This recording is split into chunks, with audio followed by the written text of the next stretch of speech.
अस्सलाम वालेकुम फ्रेंड्स, कैसे हैं आप सब। मैं हूं आपके साथ समन और आप देख रहे हैं समन रेसिपीज़।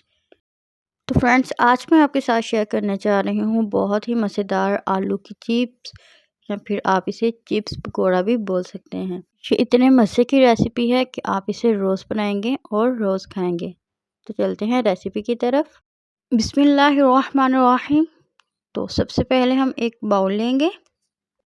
1 कप हम इसमें बेसन का ऐड करेंगे। तो बेसन को आपने छान कर फिर यूज़ करना है। इसके बाद हम इसमें 1/2 कप चावल का आटा ऐड कर देंगे।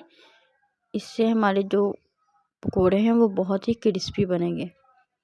इसके साथ ही थोड़ा सा धनिया स्प्रिंकल कर देंगे खूबसूरती और खुशबू के लिए।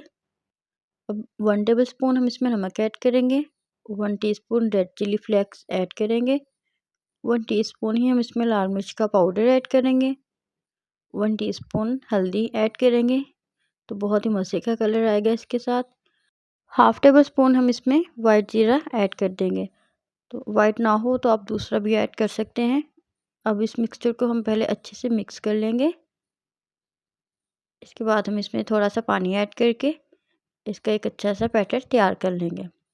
तो पानी आप थोड़ा थोड़ा करके यूज़ करिएगा, ऐसा ना हो कि ये ज़्यादा पतला हो जाए। तो बैटर की कंसिस्टेंसी आपने नॉर्मल रखनी है, ना ज़्यादा थिक हो और ना ही ज़्यादा पतला हो। तो ये देखें, इतनी आप इसकी कंसिस्टेंसी रखें ताकि जब पोटैटोज़ को हम इसमें डिप करें तो उस पर ये बैटर ठहर जाए। तो बस इतनी ही कंसिस्टेंसी आपने इसकी रखनी है। अब इसको करते हैं साइड पे और चलते हैं पोटैटोज़ की तरफ। इधर 3 पोटैटोज़ मैं यूज़ कर रही हूँ। इनका छिलका मैंने उतार लिया है। अब ग्रेटर की इस साइड से हम इसको कटिंग कर लेंगे।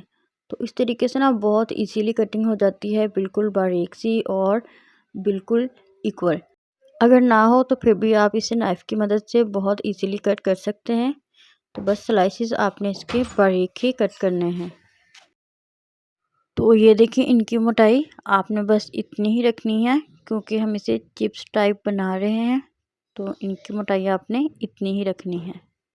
अब हम थोड़े थोड़े स्लाइसेस को इसमें डिप करते जाएंगे और पैन में डालते जाएंगे। तो आपने जितने पैन में डालने हो आप उतने इसमें कर लें एक बार डिप, वरना ये पानी छोड़ देंगे और बैटर पतला हो जाएगा। तो जनाब, इधर ऑयल हो चुका है गरम। तो ऑयल को आपने ज़्यादा भी गर्म नहीं करना, वरना ये जल जाएंगे। तो बस पहले आपने ऑयल को नॉर्मल सा गर्म कर लेना है। उसके बाद तमाम पकौड़े ऐड करके फ्लेम को मीडियम से लो कर देना है। 3 से 4 मिनट में ये तमाम रेडी हो जाएंगे। तो ये देखिए कितना खूबसूरत सा कलर आ चुका है। इधर टोटल 4 मिनट हुए हैं। तो ये बिल्कुल रेडी हो चुके हैं। बस अब हम इन्हें निकाल लेते हैं और बाकी तमाम पकौड़े भी हम ऐसे ही फ्राई कर लेंगे। तो माशाल्लाह ये देखें इनकी फ़ाइनल लुक, बहुत ही मज़े के बने हैं। आप इन्हें ज़रूर ट्राई कीजिएगा। झटपट तैयार होने वाली रेसिपी है। तो आप इसे रायते के साथ सर्व करें, हरी चटनी के साथ करें या फिर केचप के साथ करें। वीडियो पसंद आई हो तो वीडियो को लाइक कर दें और प्लीज़ चैनल को सब्सक्राइब कर दें। तो मिलते हैं नेक्स्ट वीडियो में। अपना ख्याल रखिएगा। अल्लाह हाफिज़।